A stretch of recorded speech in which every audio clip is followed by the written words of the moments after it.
going to show you how to make your own injector bungs, whether they be weld on or screw on.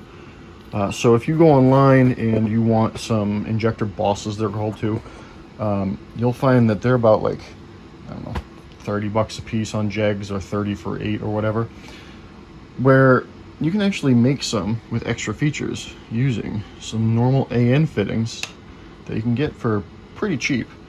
So I'm going to go over what this is and how it works. Here's one with an injector in it, and why there's this giant nut on here.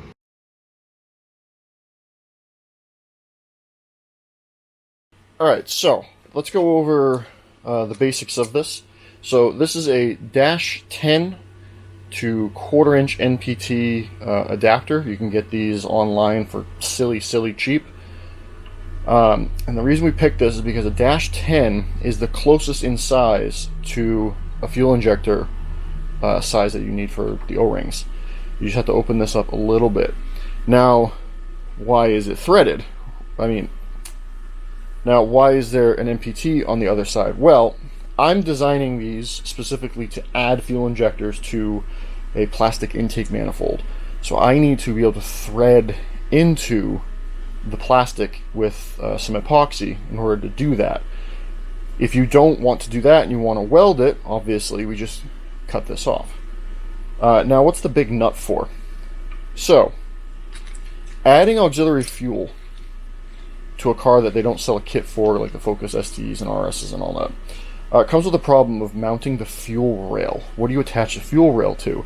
And the reason that I also like using these AN fittings for this is because we can take a nut, and I know it looks goofy, but you know, this is a jam nut, and we can actually make a bracket that attaches directly to this. That doesn't require any welding, easy to remove, easy to service.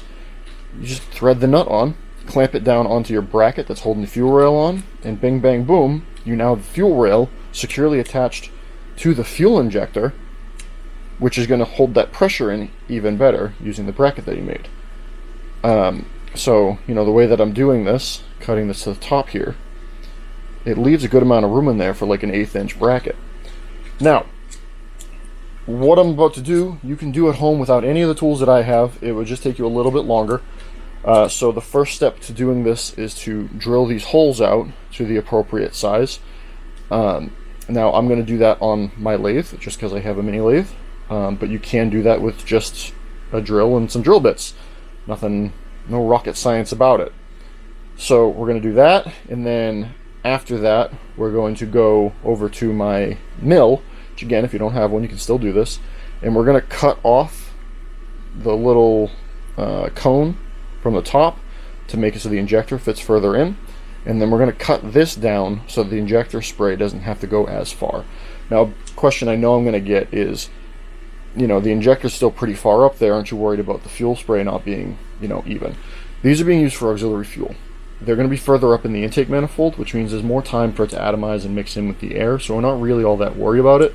We're not trying to make the car run or idle using these. This is strictly to add more fuel to a maxed out fuel system in a budget friendly way without making, you know, crazy spacers and all that stuff. So yeah, you'll get a little bit, but at the end of the day, it's going to be negligible if you're using these for something like I'm using them for. So I'm going to go ahead and get the drills set up to drill these out, and I'm going to show you how we make sure we don't go like far enough down to where it actually drills off this with the bigger drill bit. Alright, so we have the fitting mounted in here with the MPTs going through. I'm putting my drill. This is a 19/32 bit. You can go a little bit bigger than that if you really want to. It's just the one that I had in my pile.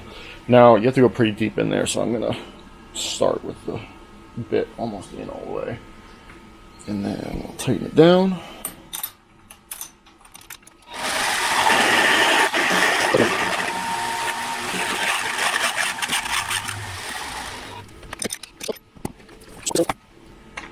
So this is a 9/16 bit.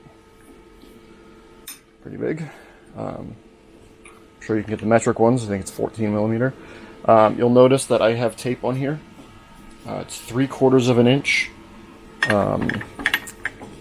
depth, which is what I found in this particular application, is what we need to make this work.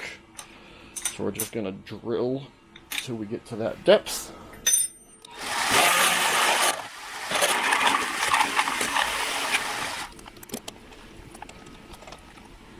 That gives us this. Alright, again, if you don't have a mill, you can still do this. Use a cutoff wheel or something. So I have it zeroed out already. So what we're going to do is we're going to cut down 0.24 of an inch. You can go a 1/4 inch. Really go whatever depth you think you're going to need. I want the big fat threads because that means that if I undercut the hole to tap this, we'll get the thickest threads possible, which is what you want. So I'm going to go ahead and just mill this down.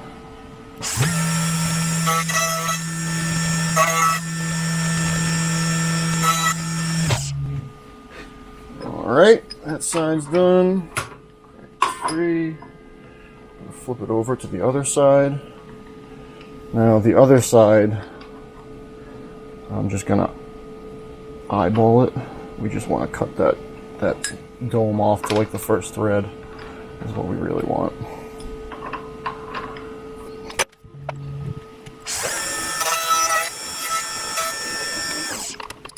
Boom.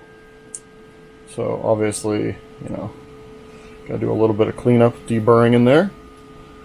Clean it out, and then take one of these giant nuts and then just make sure it threads on there nice and smooth. But it's that simple. All in all, I want to say it takes about 3 minutes to make one of these. So if you need 4 of them, you know, worst case, you're going to spend a half hour on it. Again, you can do this with a cutoff wheel and a drill. You don't need the fancy tools. The fancy tools just make it a lot faster. And if you want to be able to weld these on aluminum, all you got to do is clean all the anodization off, or get these that aren't anodized. It's just bare aluminum. And then obviously you can weld that on, or you can just buy the -10 Bung, the weld-on ones, and then you just drill the hole out and cut the top off, and you have yourself a weld-on injector boss. Like and subscribe, guys.